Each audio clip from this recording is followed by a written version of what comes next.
नमस्कार, मैं हूं दीपाली राणा। आप देख रहे हैं कल का बाजार। आपके स्टॉक रिलेटेड सवाल, फिर चाहे वो निवेश की बात हो ट्रेडिंग के सब इशू में हम शामिल करते हैं। आप अपने क्वेश्चंस हम तक पहुंचा सकते हैं।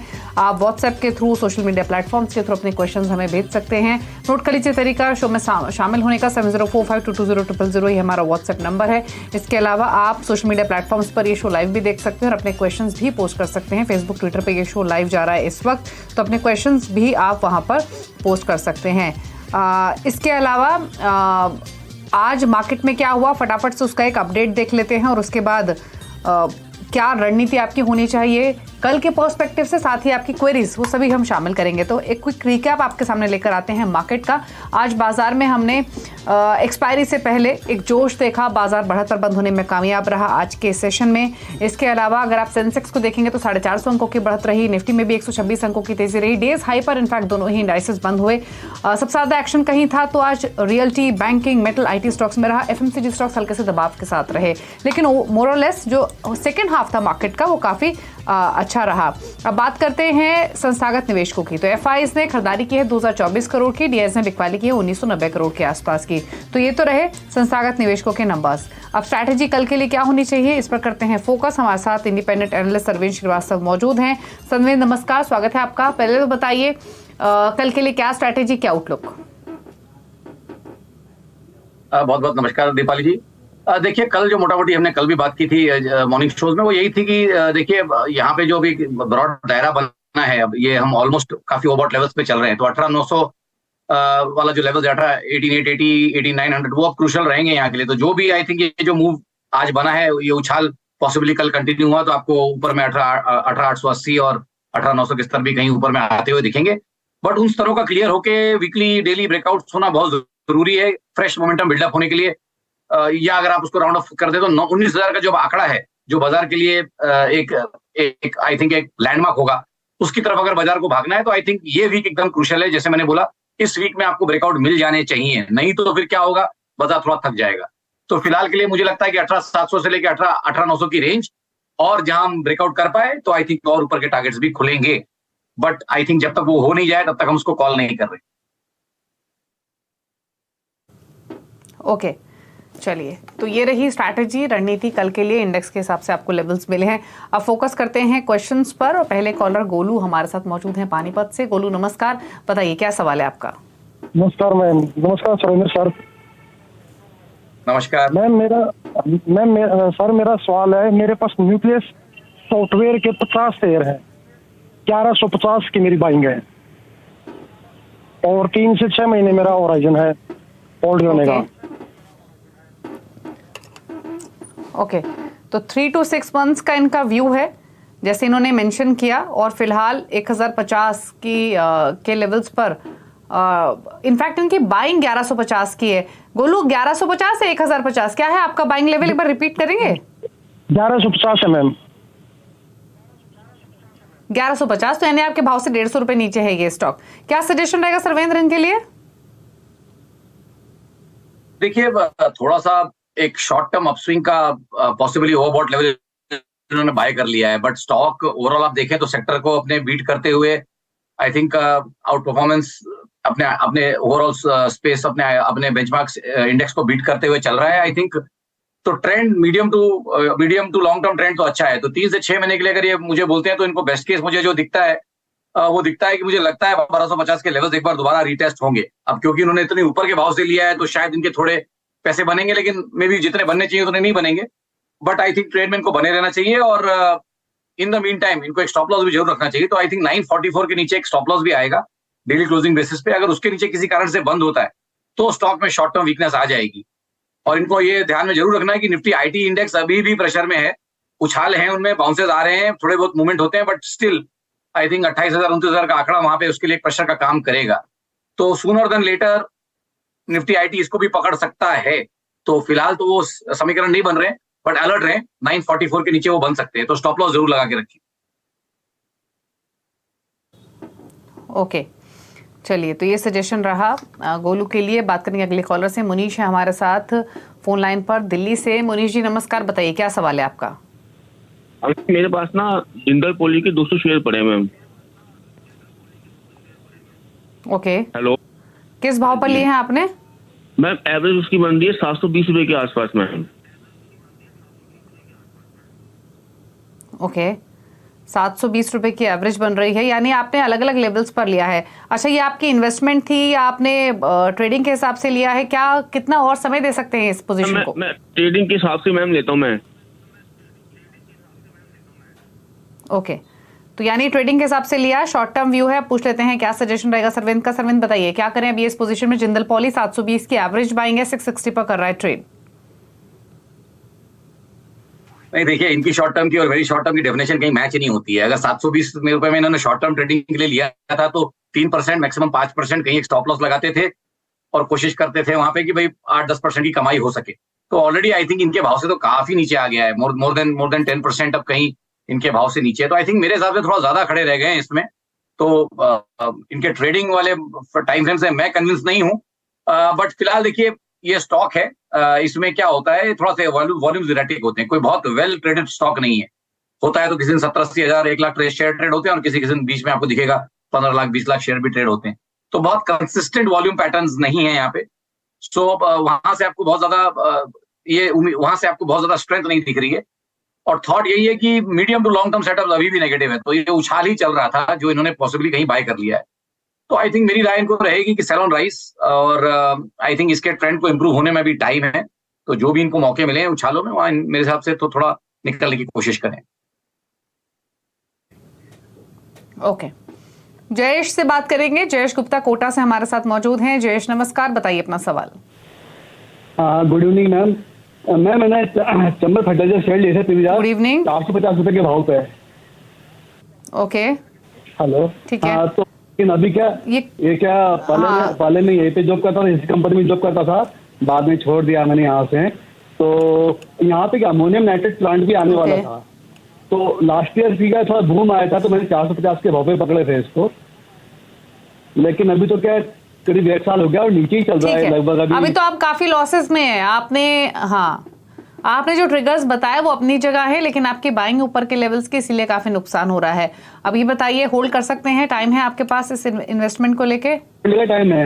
एक्चुअली मैंने क्या दीपक नाइट्रेट है तो उसका जो शेयर है वो 2200 रुपए लगभग चल रहा है, तो मैंने वही लॉन्ग टर्म सोच के लिया हुआ है।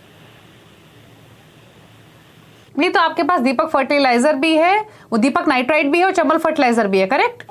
नहीं, हाँ वो भी है। और दीपक नाइट्राइट में बाइंग लेवल क्या है आपका? वो तो काफी नीचे का बाइंग लेवल है, करीब 1000 रुपए के नीचे का बाइंग है। ठीक है, चंबल फर्टिलाइजर पर बेसिकली आप राय लेना चाहते हैं, दीपक नाइट्राइट में आप कंफर्टेबल है। चंबल पर राय ले लेते हैं, क्या करें सर्वेंद्र? नुकसान काफी है। देखिए, लॉन्ग टर्म बोलते बोलते बहुत लंबा कहीं खड़े रह गए हैं, बट अब थॉट यही है कि मैंने जो साल के स्टार्ट में ही बोला था कि भाई जो स्टॉक अब कहीं 40-50% ऊपर से मल्टी मंथ करेक्शन में आए, वर्टिकल नहीं आए हैं लेकिन multi month multi quarter correction में आए हैं, तो आई थिंक वहां धीमे धीमे कंसोलिडेशन बनेंगे और ट्रेंड को रिपेयर करके थोड़ा टाइम लगेगा, बट ट्रेंड रिपेयर होगा और उसके बाद फिर जो अप ट्रेंड है वो कहीं इसमें रिज्यूम होगा। तो फिलहाल तो आई थिंक वो कंसोलिडेशन का दौर चल रहा है। ब्रॉडली जो मुझे रेंज दिख रही है वो मोटा मोटी तकरीबन 250 से लेके तकरीबन 300-320 तक की है। तो आई थिंक उसी रेंज में चल रहा है। मेरा मानना है कि नेक्स्ट पॉसिबली 1-2-3 महीने उसी रेंज में चलेगा, बहुत ज्यादा नीचे नहीं, बहुत ज्यादा ऊपर नहीं, ऐसा मेरा मानना है। तो मैं यहाँ पे देखता हूँ कि मोटा मोटी 250 से लेके 320 की एक रेंज रहने वाली है। अब उसमें अगर ये ट्रेड करना चाहे तो मैं इनके ऊपर छोड़ता हूँ, but I think even in investment position बहुत लंबा खड़े रह गए और फ्लेवर पकड़ने के चक्कर में हमेशा बहुत ज्यादा ओवरबॉट रीडिंग्स बाय कर रहे हैं दर्शक लोग। अब आप प्रोग्राम का फ्लेवर देखेंगे तो हम बात तो कर रहे हैं कि निफ्टी न्यू हाई के आसपास है, बट इनका स्टॉक आधा होके पड़ा हुआ है। तो ये एक विरोधाभास है और ये एक बहुत चैलेंजिंग सिचुएशन होती है बाजार में, बट अभी क्या करें, बाजार ऐसा ही है। सो इसलिए अलर्ट रहना बहुत जरूरी है। ये क्लासिक एग्जांपल है कि भाई बाजार और स्टॉक दोनों अलग अलग चल सकते हैं, तो आपको अलर्ट दोनों तरफ रहना पड़ेगा। ठीक है, बात करेंगे अब कुश से, बिहार से हमारे साथ कनेक्टेड हैं। कुश, गुड इवनिंग, बताइए अपना सवाल। मुझे एयरटेल के बारे में जानना था मैम। मैंने 850 का बाइंग, बताइए। 850 का बाइंग है एयरटेल।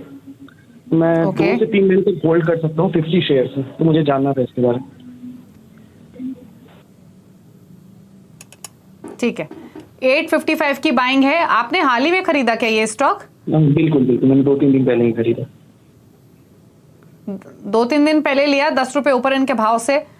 क्या सजेशन, हालांकि काफी ऊपर की बाइंग है इनकी भारतीय एयरटेल में, बट स्टिल यहां से कैसा लग रहा है ये शेयर सर्वेंद्र?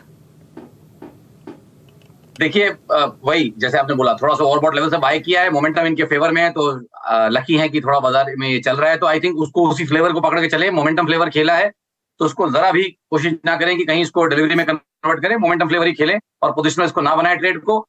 आई थिंक अभी तो फिलहाल इनको मेरे हिसाब से जो मेरे को जो दिख रहा है कॉस्ट के आसपास या उससे थोड़ा नीचे मुझे दिखता है कि इनको एक स्टॉप लॉस लगाना चाहिए, और मेरा वो लेवल तकरीबन आ रहा है 840 के नीचे। तो आई थिंक 838 के नीचे इनका एक स्टॉप लॉस रहना चाहिए। उसके नीचे बंद आए तो आई थिंक इसको इस पोजीशन को छोड़ दें ट्रेडिंग पोजीशन समझ के। और ऊपर में मुझे लगता है कि अगर इनका ये दांव मोमेंटम का अच्छा चला तो ऊपर में तकरीबन 890 895 के लेवल्स आएंगे, वहां मेरे हिसाब से थोड़ा मुनाफा भी बांधना चाहिए। ओके, बात करेंगे अगले कॉलर से। सुबोध हैं हमारे साथ मुंबई से। सुबोध नमस्कार, बताइए क्या सवाल है आपका? Hi, I bought Mazgaon Dock Limited 1000 share madam मैंने लिए थे एक वीक पहले, लास्ट ट्यूजडे। आफ्टर दैट वो शेयर कंटिन्यूअस गिरते जा रहा है, तो what should you recommend? Should I hold the position because yesterday also it was 7% up and today again it is like 2% down, so what do you suggest? Should I hold it for a long time or like should I exit from that? Mazagon dock 1318 की buying 1244 पर बंद हुआ आज। कल shipping stocks चल रहे थे, हाल ही की इनकी बाइंग है। क्या करें सर्वेंद्र इस पोजीशन में? आई थिंक देखिए फ्लेवर वही चलते जा रहा है बहुत ज्यादा मेरे हिसाब से, मतलब डेली इंडिकेटर्स में बहुत ज्यादा एक हिस्टोरिकल ओवरबॉट रीडिंग चल रही है। उस ओवरबॉट में कहीं ऊपर के भाव से घुसे, अगर थोड़ा स्टॉक अच्छा है नो डाउट, कहीं थोड़ा नीचे के भाव से खड़े होते रिस्क बेटर होता तो अच्छी बात होती, बट मेरा थॉट इनको यही रहेगा कि बहुत ज्यादा ओवरबॉट है, उछालों में यहां से निकलने की कोशिश करें, शायद इनको नीचे में बेटर रेट्स पे लेने को मिलेगा।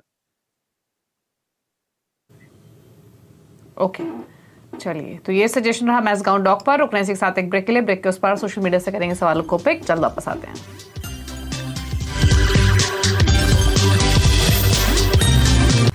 आप दे रहे हैं कल का बाजार। सरवीन श्रीवास्तव हमारे साथ मौजूद हैं, लेंगे सोशल मीडिया सवालों को। उससे पहले कॉलर से बात कर लेते हैं। महावीर कोल्हापुर से हमारे साथ मौजूद है। महावीर जी नमस्कार, बताइए क्या सवाल है आपका? मैडम हमारे पास सन फार्मा के 670 के बाइंग के 30 शेयर्स हैं। ओके, तो फिलहाल तो फायदे की पोजीशन है आपकी, अच्छा प्रॉफिट आपको हो रहा है। सरवीन प्रॉफिट्स ले लें या होल्ड करें 670 की बाइंग सन फार्मा? नहीं, आई थिंक जब अच्छे मुनाफे में है तो थोड़ा मुनाफे के साथ, थोड़ा मुनाफे में ही जब प्रॉफिट के साथ थोड़ा खेलें। I think trailing stop loss का इस्तेमाल करें। आई थिंक जिस तरह से अभी ओवरऑल फार्मा सेटअप्स कुछ स्टॉक्स के हैं, स्पेशली सन फार्मा ने जैसे आउट परफॉर्म किया है ओवरऑल बेंचमार्क इंडेक्स को और अपने पीयर्स को भी, आई थिंक ये आउट परफॉर्म थोड़ी चल सकती है। और मुझे लगता है कि 1050-1100 के भी स्तर यहाँ पे आने वाले हैं और बन सकते हैं। तो आई थिंक उस केस में करंट मार्केट प्राइस से आई थिंक एक 30 रुपए नीचे स्टॉप लॉस रखें। और आई थिंक जो मुझे स्टॉप लॉस अच्छा दिख रहा है वो तकरीबन 964 के आसपास दिख रहा है, तो एक 964 का स्टॉप लॉस रखें क्लोजिंग बेसिस पे, और आई थिंक ट्रेड में बने रहें। ओके चलिए, सवाल लेते हैं सोशल मीडिया से। राहुल ने एक सवाल भेजा है ट्विटर पर, पीवीआर पर राय लेना चाहते हैं, अगले 1 साल के पर्सपेक्टिव से खरीदना चाहिए या फिर नहीं, बताइए। देखिए 1 साल के नजरिए से फिलहाल आई थिंक स्टॉक है तो काफी करेक्शन मोड में, और जैसे मैंने बोला काफी मल्टी क्वार्टर करेक्शन हो चुके हैं, अराउंड 40% का डिक्लाइन हो गया है।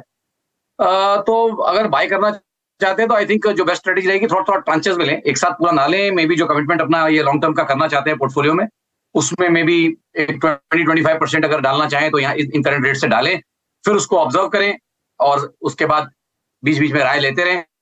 पैसे जब बनने लगेंगे तो अपने आप कॉन्फिडेंस बढ़ेगा, तो धीमे धीमे और भी ले सकते हैं। बट फिलहाल 20-25% जो लेना चाहते हैं उसका ले सकते हैं। तो पूरी खरीदारी ना करें, छोटा हिस्सा यहाँ पर ले सकते हैं, धीरे धीरे बाय कर सकते हैं साल भर के पर्सपेक्टिव से। चलिए सवाल तो इतने लेंगे, कोई क्लोजिंग कमेंट सर्वेंद्र? जी बिल्कुल, देखिए यहाँ पे आते हैं, आपके शो पे ब्रॉड ओपिनियंस देते हैं, लाइव क्वेरीज भी लेने की कोशिश करते हैं, तो सबको अपने अपने एडवाइजर्स से एक राय लेना जरूरी है, क्योंकि हम आके यहाँ पे खाली ब्रॉड सा ओपिनियन इनको देते हैं। तो अपना ड्यू डिलिजेंस करें और उसके बाद ही ट्रेड करें। थैंक यू सर्वेंश, शो में आने के लिए, सभी स्ट्रैटेजीज शेयर करने के लिए और व्यूअर्स को हेल्प करने के लिए थैंक यू सो मच। इसी के साथ एक ब्रेक के उस पर भी खबरें जारी है CNBC आवाज पर। नमस्कार।